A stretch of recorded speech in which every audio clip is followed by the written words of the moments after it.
Today I'm going to go over the tools that I use to assemble a card. I'm going to start with my scoreboard and a piece of 8.5 by 11 cardstock. I'll lay my cardstock on there, so halfway would be 5.5 inches, so I'm just going to run my score pencil down through there. And then I'm going to pick it up and fold it, and I'm folding it towards the score. So where I scored it, so I'll show you again. I score it, and that's going to be the outside of the card. Okay, so I'm going to go ahead and finish folding that, and then I'm just going to run my score tool over my fold. Makes a nice crease that way. I have an embosser with my name on it, so I'm not going to do that yet. Actually, I'm going to get my card front ready. So this might be a card front that I might use, and the first thing I did was I trimmed off any of the places where my ink went further than I wanted it to.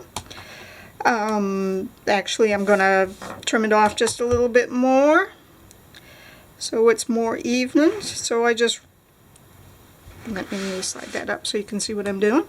I am lining my edge of the ruler up where my paper is, making sure that I'm square.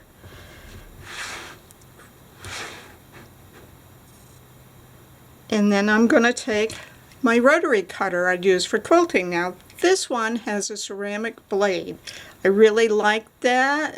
It's harder to cut yourself with it. So it has a safety. It stays sharp a really long time. So that's my preference. They are a little bit fragile if you use a twisting motion, but you're just going straight up and down. So I'm going to cut the edge of that off. So my next tool that I'm going to use is a corner rounder, and you just slide your card in there, push the button, and you got a nice corner.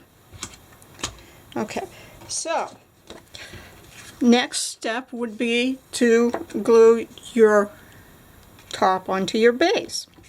So I either use a 1/4 inch or an 1/8 inch. I like a 1/4 inch one for this, so I am using a 1/4 inch add a quarter quilt ruler. This one's a really long one, and there's an add an 1/8. Here it is.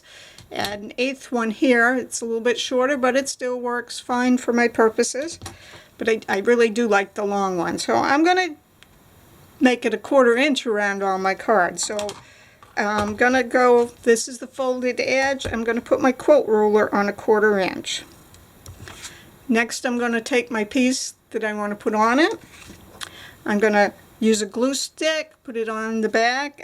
Two that I found that are really good is the Elmer's Craft Bond Extra Strength. And then I have a Scotch one here. It's a permanent glue stick. I find those two work really good. You don't want to oversaturate your card because it will get wilty. So I would put my glue on, turn it over, and place it on the card. I have another one that's a little bit further in progress. So I've glued it on, and I've trimmed 2 of the edges. I'm going to show you how I trim the 3rd edge. So I'm placing my add a quarter ruler right here along the edge, white edge, and it snuggles up good because it's got that lip. And then I just take my rotary cutter and cut it off. And if I have to cut it again, I do. Okay, now I'm going to make the inside of the card. So I'm going to take a piece of And the reason I do this is because you want the same weight of card on the front as the back. It kind of balances the card. So I'm going to take the card and a pencil, pen, if you can't find your pencil. And I am just going to put the card up in the edge, lightly mark the edges of my paper. Now I don't want the inside to be quite that big, so I'm going to say that's about, well, it's about 5.5. Let's see, I got 4.5 inches there. I'm going to make it 4 inches, so I'm just going to trim my paper down at 4 inches.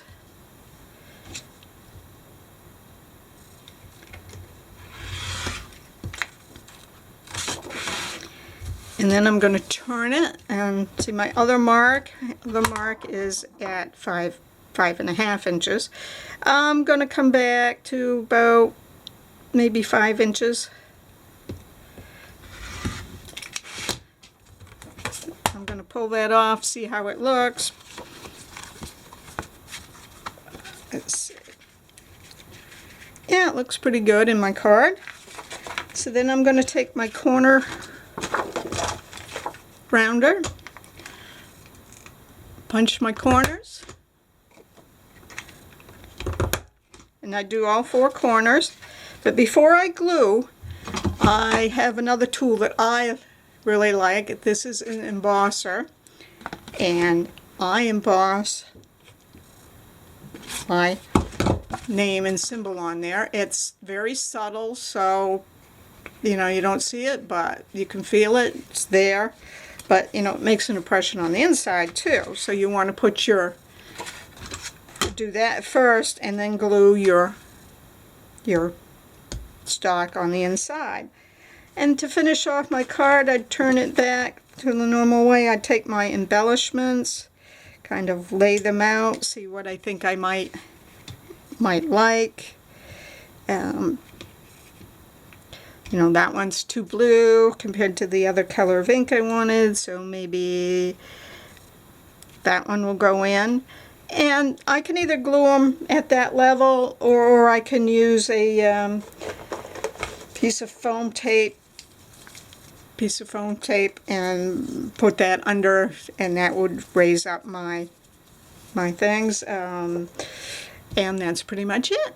I have a card all done. Nice, quick, and simple. Thank you.